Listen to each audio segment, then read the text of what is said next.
नमस्कार मेरे प्यारे बच्चों।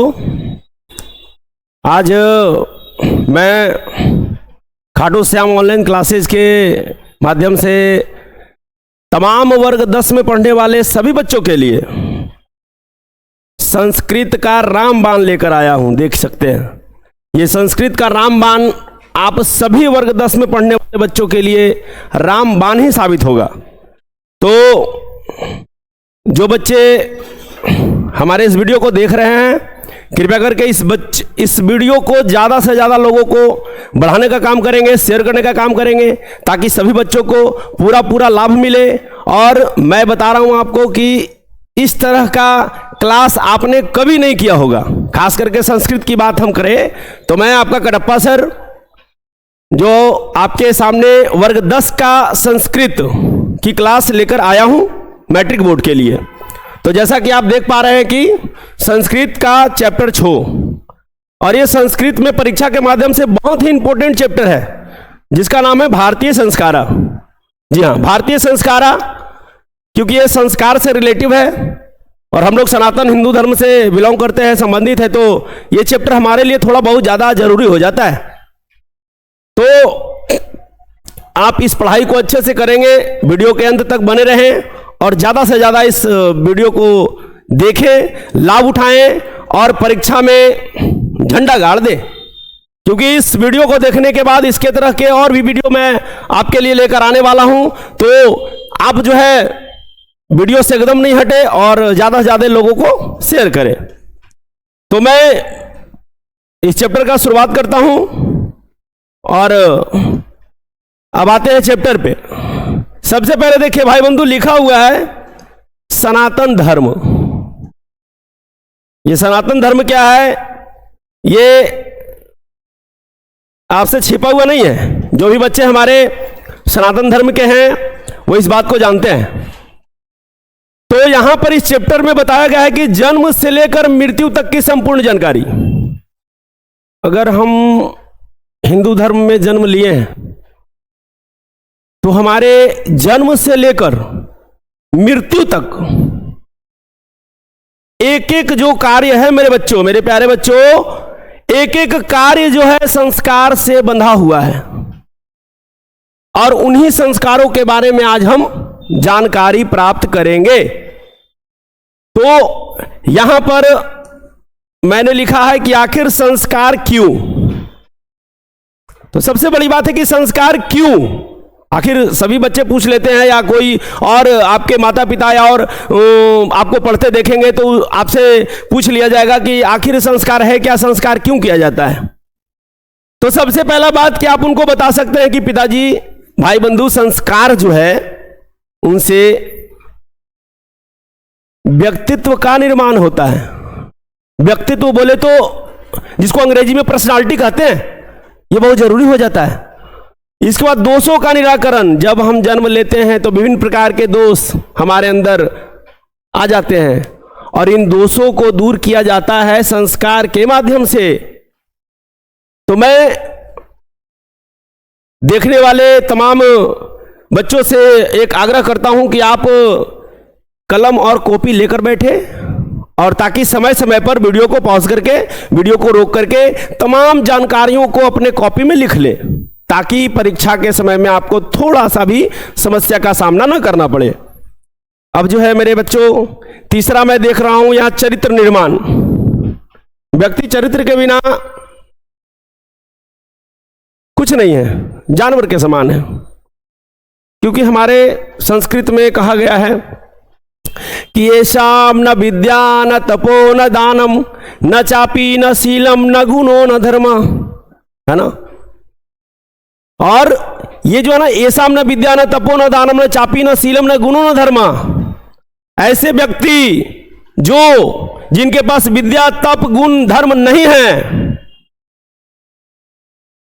ते पृथ्वी भूमि भार भूता मनुष्य रूपेण मृगाश्चरन्ति, अर्थात वैसे लोग पृथ्वी पर मृग के समान है, अर्थात पशु के समान है। इसलिए मनुष्य के अंदर चरित्र का होना बहुत आवश्यक है। इसके बाद आध्यात्मिक विकास, यह भी संस्कार से आता है मेरे बच्चों। तो आध्यात्मिक विकास भी होना बहुत जरूरी है। अब आगे मैं बढ़ता हूं कि जिस चैप्टर में हम लोग आ चुके हैं उस चैप्टर के बारे में हम जानते हैं, ताकि हमें परीक्षा में ज़्यादा से ज़्यादा नंबर मिल सके। और साथ ही साथ मैं आपको ये भी बता देना चाहता हूं कि जस्ट इसके बाद इस चैप्टर के साथ साथ और भी चैप्टर आने वाले हैं, और सबसे बड़ी बात कि इसका मैं एमसीक्यू करवाने वाला हूं। इस संस्कृत का टोटल एमसीक्यू आपके सामने एक एक करके सबका एनालिसिस किया जाएगा, ताकि आपको परीक्षा में थोड़ा भी दिक्कत नहीं हो। क्योंकि आप जानते हैं कि 100 नंबर के परीक्षा में 50 नंबर का ऑब्जेक्टिव है मेरे बच्चों, जिसको बना लेने से ही आपका आधा परीक्षा क्लियर हो जाएगा। तो इस बात को भी ध्यान में रखेंगे। चलिए समय ना गवाते हुए आगे बढ़ते हैं। यहां लिखा हुआ है मेरे बच्चों कि कुल भारतीय संस्कारों की संख्या कितनी है। तो आप ये जान लोगे कि कुल भारतीय संस्कार 16 है, लेकिन संस्कृत में इन चीजों को कैसे लिखा जाता है? तो संस्कृत में मेरे बच्चों इसी 16 को षोडशः लिखा जाएगा, अर्थात षोडशः कहने का तात्पर्य 16 होता है। तो यह प्रश्न इस प्रकार से आता है, यह प्रश्न जो है इस प्रकार से आएगा कि संस्कारा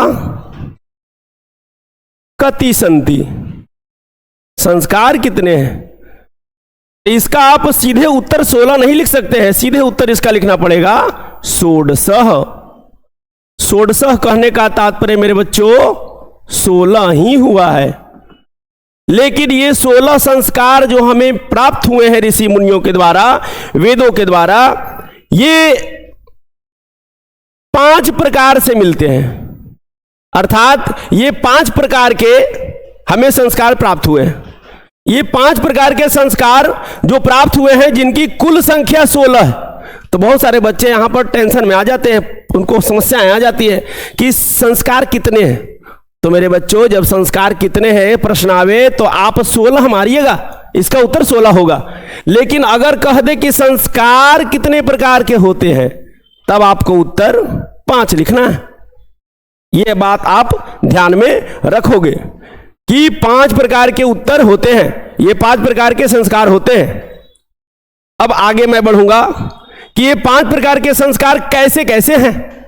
तो ये 5 प्रकार के संस्कार देखिए, जब हम जन्म भी नहीं लेते हैं और माता के गर्भ में होते हैं, उसी समय से हमारे साथ संस्कार जुड़ जाता है, उसी समय से संस्कार जुड़ जाता है। तो वहां से लेकर के जब हम इस दुनिया से विदा लेते हैं, इस दुनिया को छोड़ते हैं, वहां तक संस्कार हमारे साथ जाते हैं।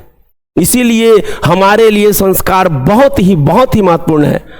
इसलिए संस्कारों के अनुसार हमें चलना होता है। हम हिंदू धर्म में जन्म लिए हैं अगर, तो मेरे बच्चों संस्कार ही हमारे लिए सब कुछ है। अब देखिए यहां पर पहला प्रकार है जन्म के पहले। जन्म के पहले 3 संस्कार होते हैं। जन्म के पहले 3 संस्कार होते हैं मेरे बच्चों। ये कौन कौन होते हैं, कैसे होते हैं, इसकी सारी जानकारी मैं आगे देने वाला हूं। इसलिए वीडियो के अंत तक बने रहेंगे और आराम से शांति मुद्रा में बैठ करके कॉपी कलम सामने रख करके, जहां पर आपको जरूरत पड़े लिखने का, वहां पर आप उसको पॉज करें और लिखें, उसके बाद आगे बढ़ें, ताकि आपको सारी जानकारी एक साथ मिले। मैं ये चाहता हूं कि आपको दोबारा किसी चीज का जरूरत ना पड़े, एक बार में ही सारी बातें क्लियर हो जाए तो ज्यादा अच्छा होगा।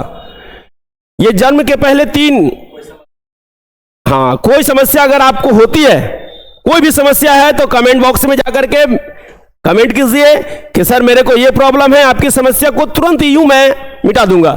बस ये बात आप जान लोगे। बाकी अगर आप मुझसे आज जुड़ जाते हो तो मैं आपको आश्वासन दिलाता हूं कि संस्कृत में आपका 99% आने वाला है भाई, 99% आने वाला है, ये आप जान लो। बहुत सारे बच्चे मान लेते हैं कि संस्कृत सर हार्ड है, संस्कृत बहुत कठिन विषय है, कैसे पढ़ूं। तो मैं उन बच्चों को कह देता हूं कि एक बार तुम क्लास तो करके देखो, पढ़ के देखो भाई, संस्कृत यूं निकल जाएगा।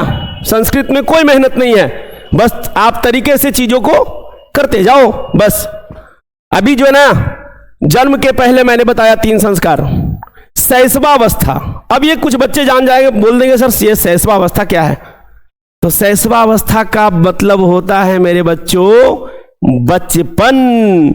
जब हम जन्म ले लेते हैं और हमारा जन्म हो जाता है, तो जन्म जब होने के बाद शिशु जो होता है, नवजात शिशु होता है, उसे शैशवावस्था कहते हैं। और इसमें कुल 6 संस्कार होते हैं मेरे बच्चों। तो ये 6 और 3 9 संस्कार हो गए अभी तक। इसके बाद जब आप बच्चे, हम हमेशा तो बच्चे रहोगे नहीं, तो आगे बढ़ोगे, आपको शिक्षा दीक्षा की आवश्यकता पड़ेगी, तो आप अब शिक्षा लोगे। तो ये शिक्षा में भी 5 संस्कार है मेरे बच्चों, और ये 5 संस्कार मिलाकर के हो जाएंगे 6 3 9 और 5 14। तो ये 14 संस्कार तो अभी ही हो गए सर। इसके बाद आप देख सकते हैं कि एक लिखा हुआ है विवाह। विवाह के बारे में तो सभी लोग जानते हैं भाई, क्योंकि विवाह हुआ, हमारे माता पिता ने विवाह किया, तब हम आपके सामने आ खड़े हैं। आप जो पढ़ रहे हैं, आपके माता पिता ने विवाह किया होगा, उनके माता पिता ने विवाह किया होगा। तो विवाह एक बहुत अंग है, बहुत एक महत्वपूर्ण अंग है मेरे बच्चों, इसलिए विवाह भी एक संस्कार है। इसके बाद मरणोपरांत, जब हम इस संसार से विदा लेते हैं, ये हमारी जो आत्मा है वो इस संसार को छोड़ करके जाती है परमात्मा के पास।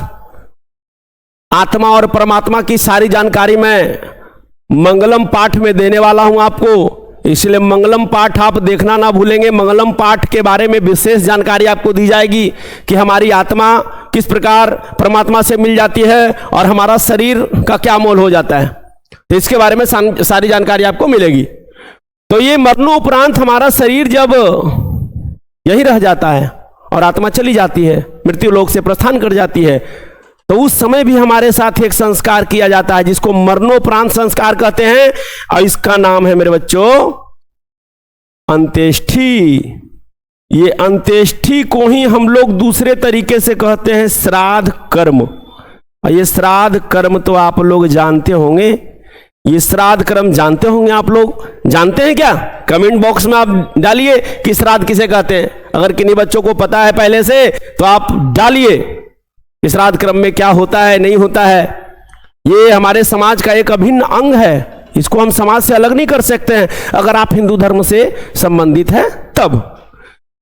अब इस प्रकार से आपने देखा कि 3 और 6 9 और 5 14, 14 1 15 और 15 1 सर 16। तो इस प्रकार से कुल संस्कारों की संख्या 16 हुए मेरे बच्चों। ये 16 संस्कार हो गए। अब मैं आता हूं कि ये 16 संस्कार जो हैं वो कैसे कैसे हैं, इनका बंटवारा कैसे है। तो ये 16 संस्कार का बंटवारा देख लेते हैं। सबसे पहले लिखा हुआ है मेरे बाबू जन्मस्य पूर्व। अब ये जन्मस्य पूर्व लिखा हुआ है, तो ये जन्मस्य पूर्व संस्कार कैसे हो गए देख लीजिएगा। जन्मस्य पूर्व अर्थात जन्मस्य पूर्व मतलब जन्म के पहले हमारा जीवन चक्र है। मनुष्य जब जन्म लेता है तो उसका जीवन चक्र चलता है, मनुष्य आगे बढ़ता है, धीरे धीरे पारिवारिक सारी क्रियाओं से गुजरता है और इसके बाद एक दिन वह विवाह करता है। विवाह के बाद उसका जीवन चक्र प्रारंभ हो जाता है। एक नए जीवन की शुरुआत उस समय होती है जब मनुष्य विवाह करता है। तो जन्म से पूर्व अर्थात जन्म के पहले जब हम गर्भ में होते हैं तभी 3 संस्कार हो जाते हैं हमारे साथ। 3 संस्कार। ये 3 संस्कार कौन कौन हैं इसके बारे में जानते हैं थोड़ा। गर्भाधानम। गर्भाधानम अर्थात जब स्त्री और पुरुष दोनों का विवाह होता है, एक दाम्पत्य जीवन में दोनों प्रवेश करते हैं, तब उस समय एक स्वच्छ मन से दोनों का मिलन होना अति आवश्यक है। मैं आपसे एक प्रश्न पूछना चाहता हूं कि आखिर मनुष्य विवाह क्यों करता है? जिन बच्चों को जानकारी है कृपया कमेंट बॉक्स में जानकारी दें। कमेंट में आप जानकारी दें कि मनुष्य विवाह क्यों करता है। तो मनुष्य विवाह क्यों करता है, इसका सीधा उत्तर क्या होना चाहिए? तो देखिए मेरे बच्चों, मनुष्य विवाह करता है केवल वंश वृद्धि के लिए। वंश वृद्धि अर्थात वंश बढ़ाने के लिए। वंश बढ़ाने के लिए मनुष्य क्या करता है? विवाह करता है, ताकि उसका वंश बढ़े, वंश वृद्धि।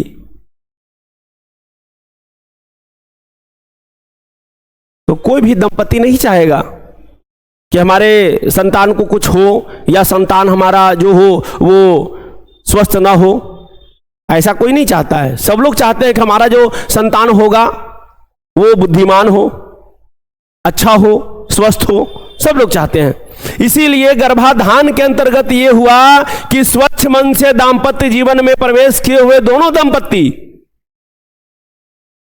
एक नव जीवन की शुरुआत करें और गर्भरोपण करें। गर्भरोपण का तात्पर्य हुआ स्त्री के गर्भ में बच्चे का विकास हो, भ्रूण का विकास हो। इसके बाद दूसरा है मेरे बच्चों पुंसवन, जो कि 3 महीने बाद किया जाता है। 3 महीने, तीसरे महीने में इसको गर्भ रक्षा भी कहते हैं। ये गर्भ रक्षा कहने का तात्पर्य हुआ कि बच्चा जब गर्भ में गया है तो वो कुल 9 महीने तक रहेगा। 9 महीने की अवधि के बाद बच्चे का जन्म होगा, लेकिन उसके पहले तक बच्चा गर्भ में सुरक्षित भी होना चाहिए। इसलिए तीसरे महीने में उसका जांच किया जाता है। और हमारी प्राचीन विधियों के अंतर्गत जो संस्कार हैं, जो ऋषि मुनियों के द्वारा हमें प्राप्त हुए हैं, हम लोग भारत भूमि के पुत्र हैं, पुत्रियां हैं, हमारे संतान हैं, भारत भूमि के संतान हैं हम लोग। तो इस समय संस्कार के अंतर्गत गर्भवती स्त्री के सिर में धागा बांधकर उसके गर्भ में बच्चे के सुरक्षा का प्रमाण दिया जाता है। इसके बाद आता है मेरा बच्चों तीसरा संस्कार, जो कि जन्म के पहले है। और ये तीसरा संस्कार है सीमंतोनयनम, जिसका अर्थ है कि बच्चे में संस्कार का रोपण, अर्थात बच्चे में संस्कार रोपण। संस्कार रोपण अर्थात बच्चे को उचित संस्कार मिले, इसकी सारी जिम्मेवारी माता पिता के ऊपर होती है। तो इस समय ये 7वें से 9वें महीने में किया जाता है। और इसमें चाहिए कि माता और पिता जो दोनों हैं, भावी बच्चे के जो माता पिता हैं, उनको हमेशा प्रसन्नचित्त रहना चाहिए। प्रसन्नचित्त के बाद दोनों साथ में मिलकर भोजन करें उत्तरमुख की ओर, जिससे बच्चे में अच्छे विकास होते हैं। और यहां पर एक बात और आपको मैं बताना भूल गया, क्योंकि ये जो तीसरे मंथ की बात है, तीसरे महीने में जो किया जाता है पुंसवन, इसमें बच्चे का दिमाग विकसित होता है मेरे बच्चों, दिमाग विकसित होता है। और ये दिमाग विकसित होता है तो इस समय माता पिता को चाहिए कि अच्छे अच्छे गुणों का धारण किया जाए, अच्छी बातों को पढ़ा जाए, सुना जाए, ताकि इसका सीधा असर बच्चे पे पड़े। आपने महाभारत की कहानी सुनी होगी। महाभारत में अभिमन्यु एक पात्र था मेरे बच्चों। महाभारत में अभिमन्यु एक पात्र था। महाभारत का युद्ध कुल 18 दिन चला और यह कौरव पांडव के बीच होने वाला एक युद्ध था। इसमें अर्जुन का एक पुत्र था अभिमन्यु।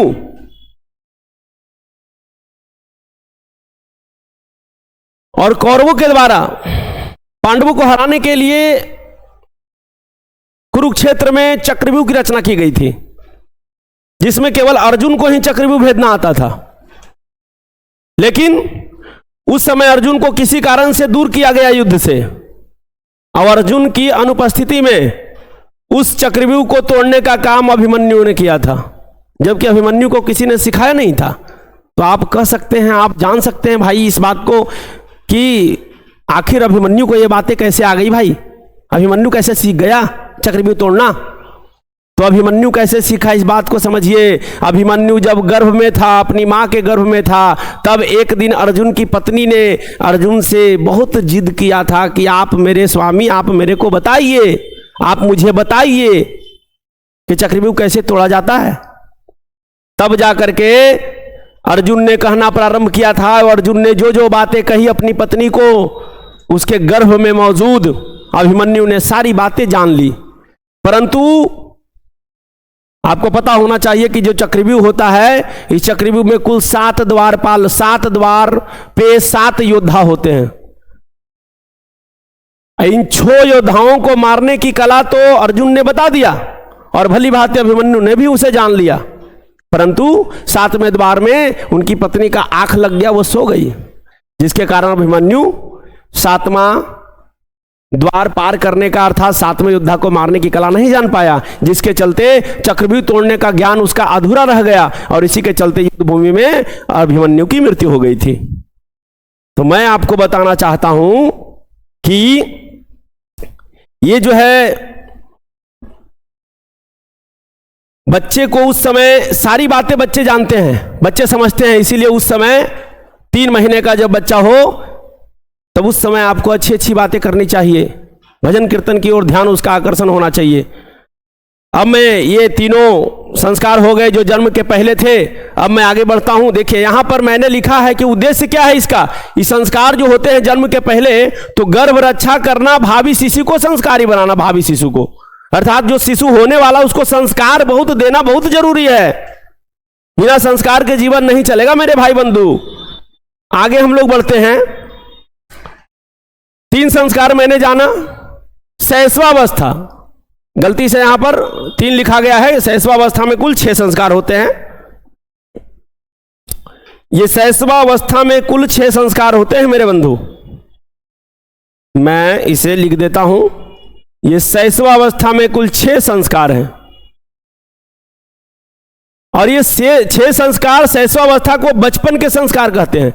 संस्कृत में इसे सट कहा जाता है। अब आप इस बात को समझेंगे।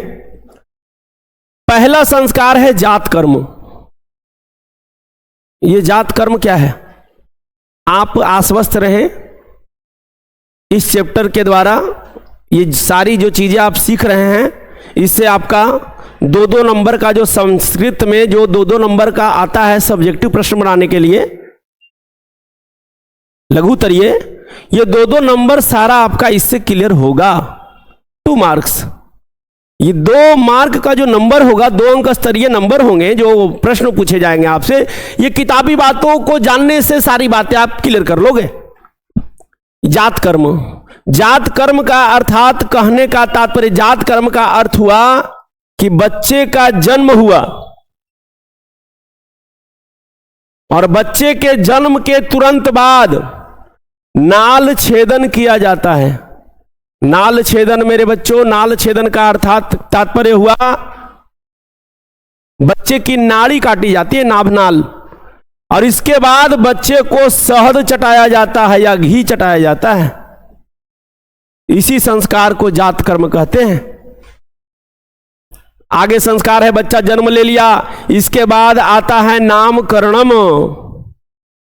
नामकरणम अर्थात नाम के बिना सब कुछ अधूरा है, इसीलिए बच्चा जब जन्म ले लिया है तो उसका नामकरण भी होना चाहिए।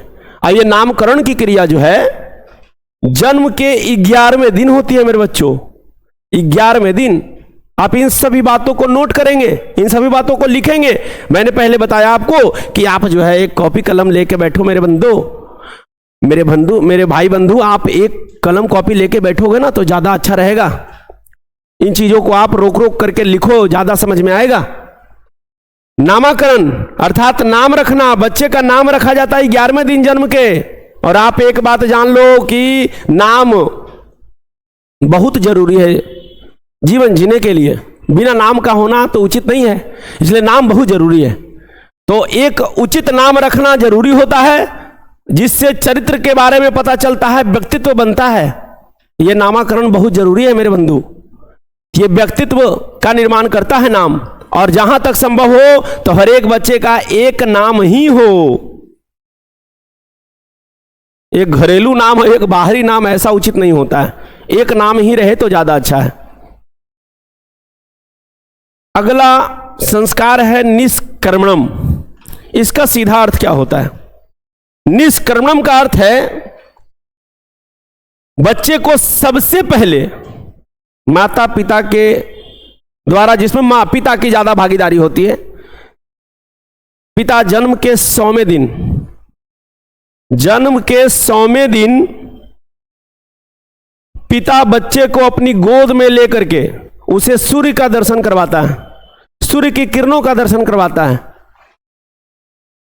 और अपने पूर्वजों और देवी देवताओं से अपने संतान के उत्तम विकास के लिए प्रार्थना करता है।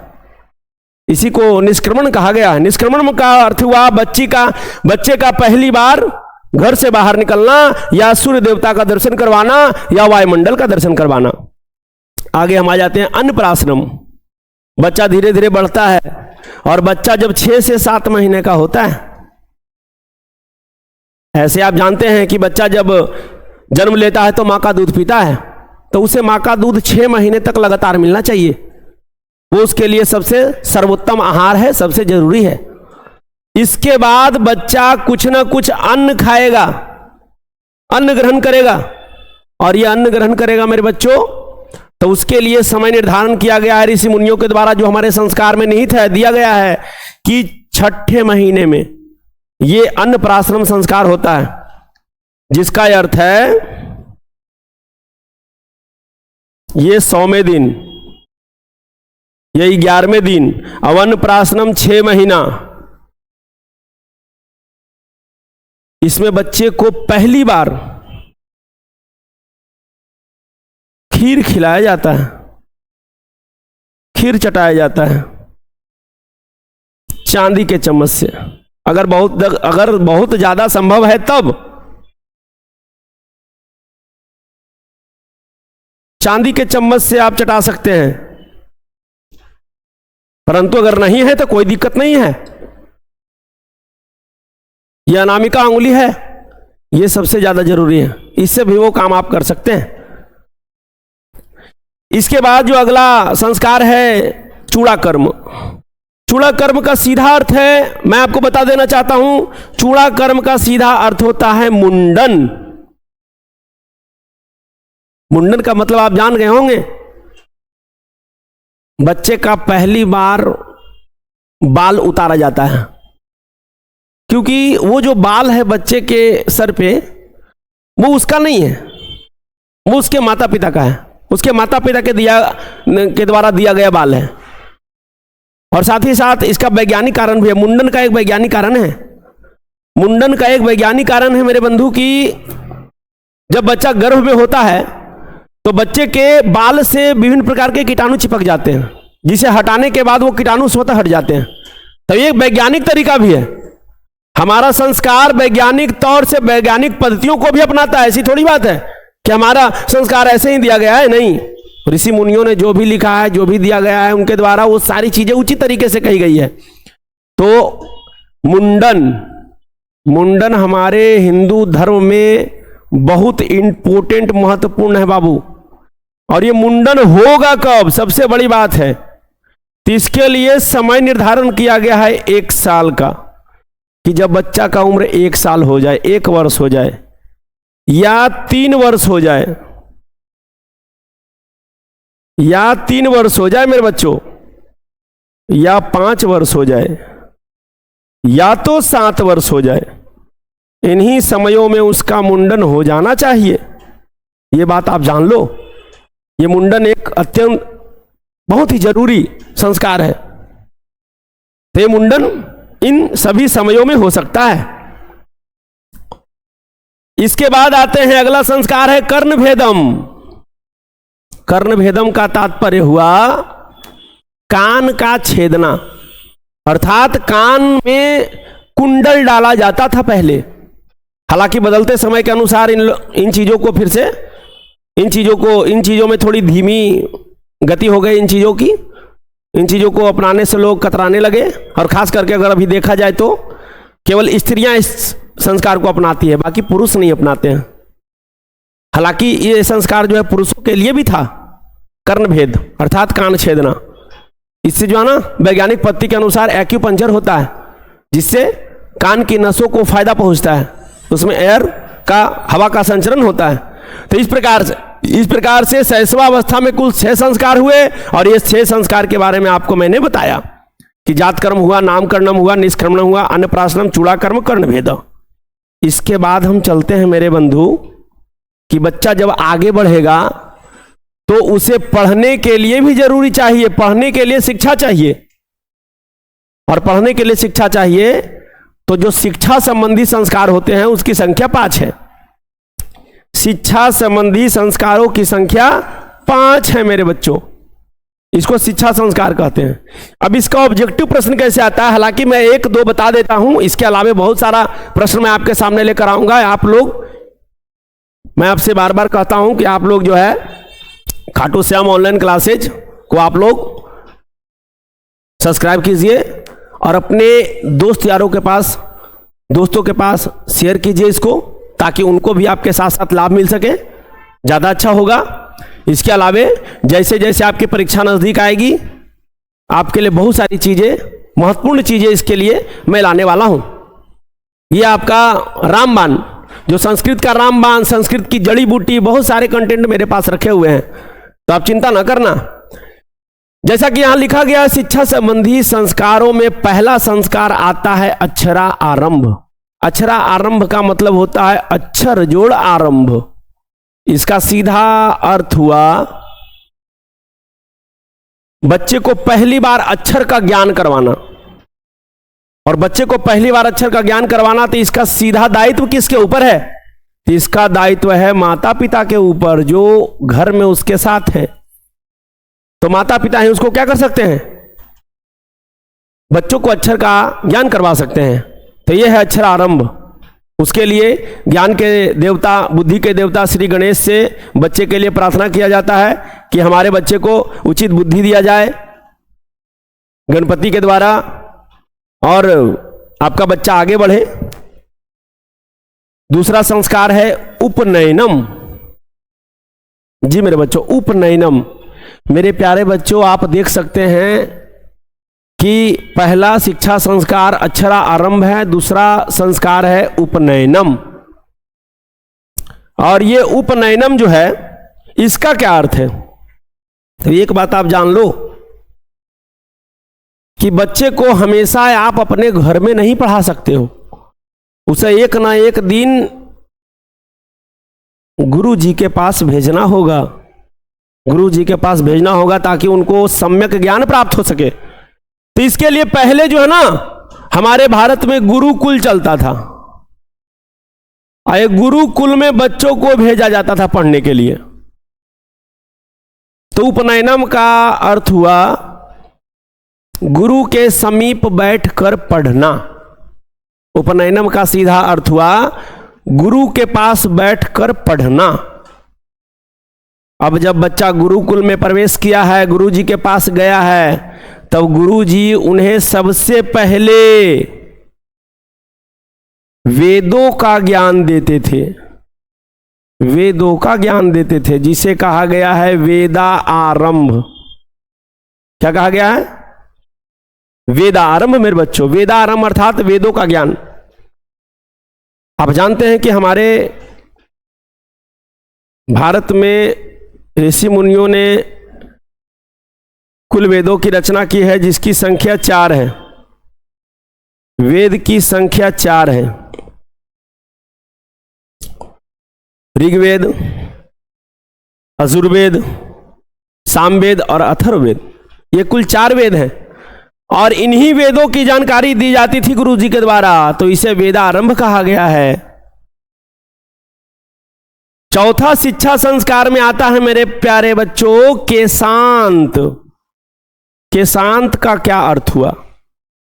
तो यहां केशांत, इन सभी जितने भी मैंने संस्कारों के बारे में अभी आपको बताया है, जितनी संस्कारों की जानकारी आपको दी है, सभी संस्कारों का डिटेलिंग आपको मैं बताने वाला हूं।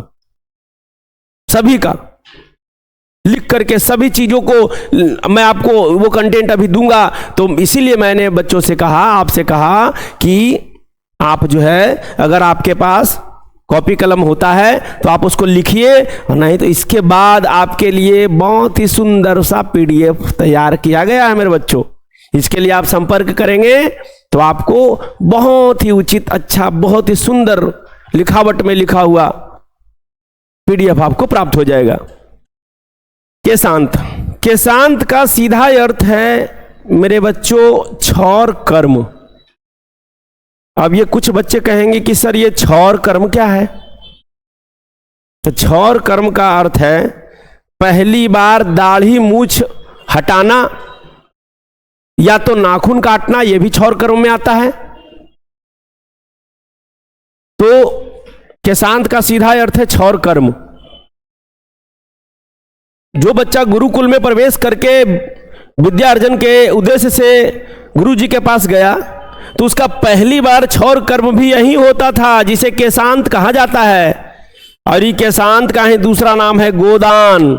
इसलिए यहां पर 1 नंबर बच्चे याद करेंगे कि किस संस्कार को गोदान कहा जाता है।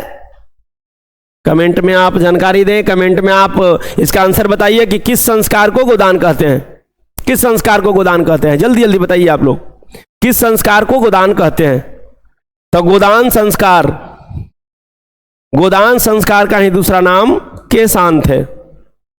इसके बाद 5वां शिक्षा संस्कार और अंतिम शिक्षा संस्कार की ओर आते हैं। 5वां शिक्षा संस्कार जो है वो है समावर्तन। समावर्तन का क्या अर्थ है भाई? मैं आपको सबसे पहले बता देना चाहता हूं मेरे बच्चों कि ये जो समावर्तन है ये इसका सीधा अर्थ ये 2 नंबर में पूछता है। 2 नंबर में बिहार बोर्ड के द्वारा पूछा गया प्रश्न है कि समावर्तन क्या है, या समावर्तन संस्कार से आप क्या समझते हैं? तो आप सीधे अर्थों में बताइएगा कि समावर्तन का अर्थ है गुरु का घर छोड़ना।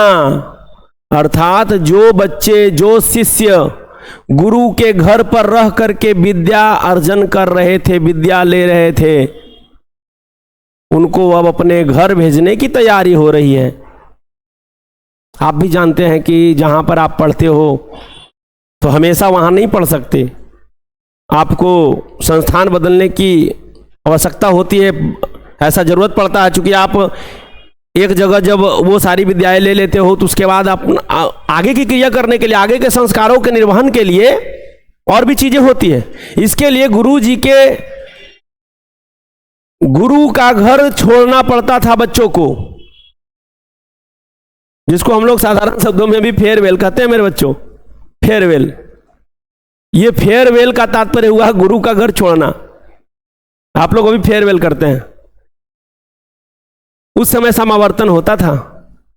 समावर्तन का अर्थ है, और एक बात आप ध्यान रखोगे कि जब गुरुकुल में बच्चे आते थे पढ़ने के लिए तो शुरू से ही वे ब्रह्मचर्य व्रत का पालन करते थे। इसके बाद अंत में सारी विद्याएं देने के बाद गुरु जो होते थे उन्हें उचित उपदेश देकर, सभी बच्चों को एक जगह बैठा करके उन्हें उचित उपदेश दे करके उनको विदा किया जाता था, ताकि बच्चे आगे चलकर गृहस्थ जीवन में प्रवेश करें। गृहस्थ जीवन में प्रवेश करें अर्थात आगे की क्रिया हो, शादी विवाह करे, माता पिता इनका इंतजार करते हैं ताकि उनका भी वंश आगे बढ़े। मैंने प्रारंभ में ही बताया था कि शादी विवाह किस लिए किया जाता है, तो विवाह वंश की वृद्धि के लिए किया जाता है, मैंने प्रारंभ में ही बताया था। इसके बाद समावर्तन का सीधा अर्थ है समावर्तन का सीधा अर्थ है गुरु का घर छोड़ना। गुरु जो है वो बच्चों को उपदेश देते थे, जीवन के उचित उपदेशों को समझा करके, जैसे हमेशा जीवन में सत्य का पालन हो, झूठ ना बोला जाए, परोपकार की भावना अंदर हो, ये सारी चीजें बता करके गुरुजी भेजते थे। कहाँ? घर। तो इसी का सीधा अर्थ है समावर्तन। आप, आशा करता हूं कि आप 2 नंबर इससे ले लोगे। 2 नंबर लेने में कोई दिक्कत नहीं है। आप इन चीजों को, जितनी बातें मैंने बताई उतना लिख देना है आपको। इसके बाद मैं आगे आता हूं। ठीक, अच्छा, अच्छा,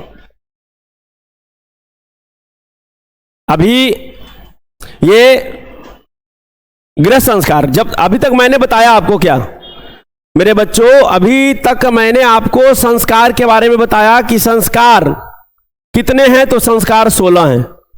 कितने प्रकार के हैं, तो 5 प्रकार के हैं। जन्म के पहले 3, शैशवावस्था जिसको बचपन कहा जाता है 6, और शिक्षा संबंधी 5। ये कुल मिला के 6 3 9 और 5 14 संस्कार की आपको जानकारी दे दी मैंने। वीडियो ज्यादा लंबा हो जाएगा, इसीलिए मैं विवाह, जो कि यहां पर आप देख रहे हो कि गृहस्थ संस्कार में एक आता है विवाह। विवाह एक पवित्र संस्कार माना गया है, पवित्र भाई। और इसमें विभिन्न प्रकार के क्रियाकलाप के द्वारा एक काम संपन्न होता है। इसके बारे में आप लोग भली बात ही जानते हैं। तो इस संस्कार को हम लोग अगले क्लास में मिलते हैं। तो अगले क्लास में इस संस्कार पे विशेष चर्चा होगी और आपको इसके बारे में विशेष तरीके से बताया जाएगा। अगले क्लास में आपको इसकी विशेष जानकारी दी जाएगी। और इसके अलावे जो 15वां संस्कार है, जो अंत्येष्टि है, इसके बारे में भी मैं विशेष रूप से आपको बताने वाला हूं। तो चलिए मेरे बच्चों, मैं अगले क्लास में मिलता हूं आपसे। आज तक जो मैंने अभी तक जो बताया आपको, वो उसकी जानकारी अच्छे से आपको दे पाया, और आप भी अच्छे से समझ लोगे तो ज्यादा अच्छा होगा। और फिर क्लास, इस क्लास को ज्यादा बच्चों के पास शेयर कीजिए, ये आपका काम है।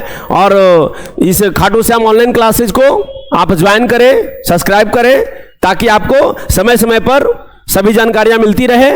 और इसके साथ मैं अगले क्लास में मिलता हूं। आपका कटप्पा सर जो है अगले क्लास में एक नए वीडियो के साथ, जो विवाह के साथ, मिलते हैं। धन्यवाद।